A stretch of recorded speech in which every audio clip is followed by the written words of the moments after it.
To the Aikman family, I am deeply, truly sorry for the pain you have endured due to my attempted suicide that went sideways.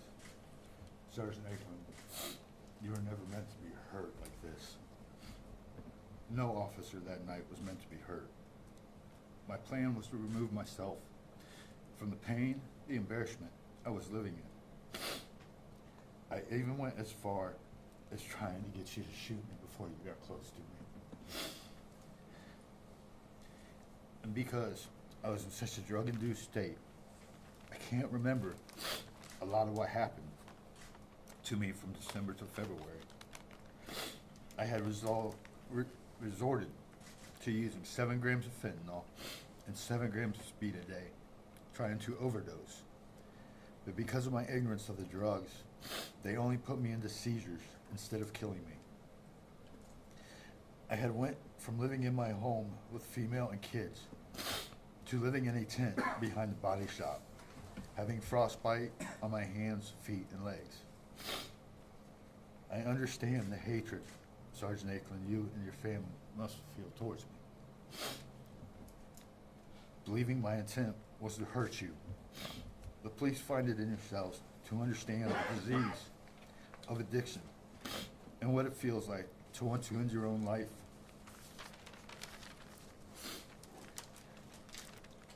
I had had kidney and liver failure and was swelled up and bleeding.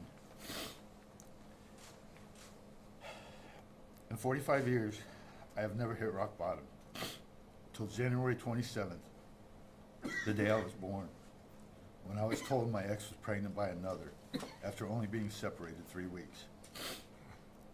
I feel if I would have had a gun that day, I would have shot myself because I felt embarrassed, upset, and useless as a failure in all aspects of my life. The only things I have left in this life is a pair of burnt shoes, burnt jeans, and a shirt.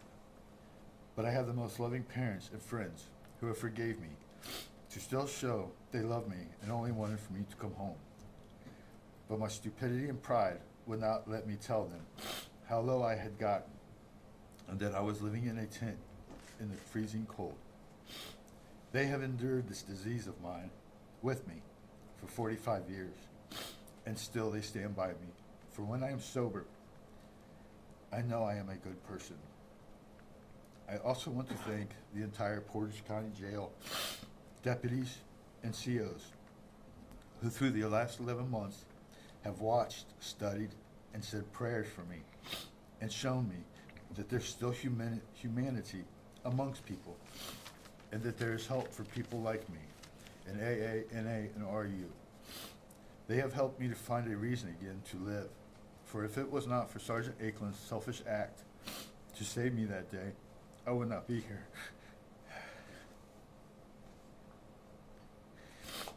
But I now believe, because of this act, I am meant to help somebody.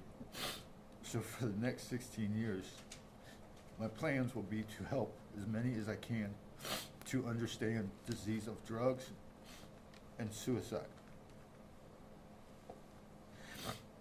I have accepted this plea because who is in this court today for the second time in my life? My father.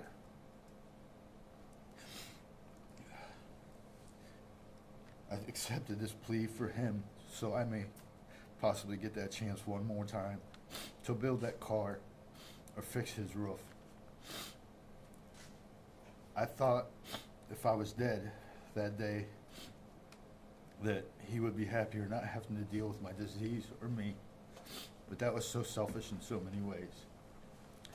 Since last Monday, I have done nothing but sit and cry, for he held my hand and told me he loved me. So I have to do what I have to do in order to get better, to continue on fighting this disease.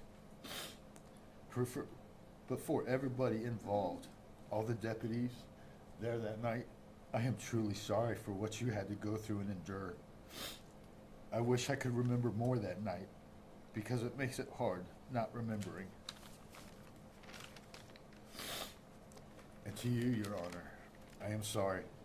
that I have let you and the courts down, for you believed in me when I had lost who I was as a man. When I walked away from the life I had known for 30 years, I became lost and didn't know how to use the tools I was learning.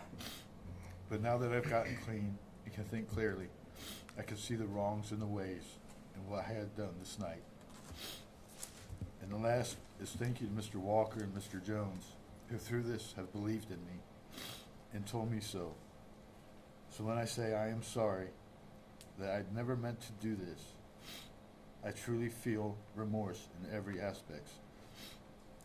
And if it wasn't for you, Sergeant, I wouldn't be here. So I do owe you my life.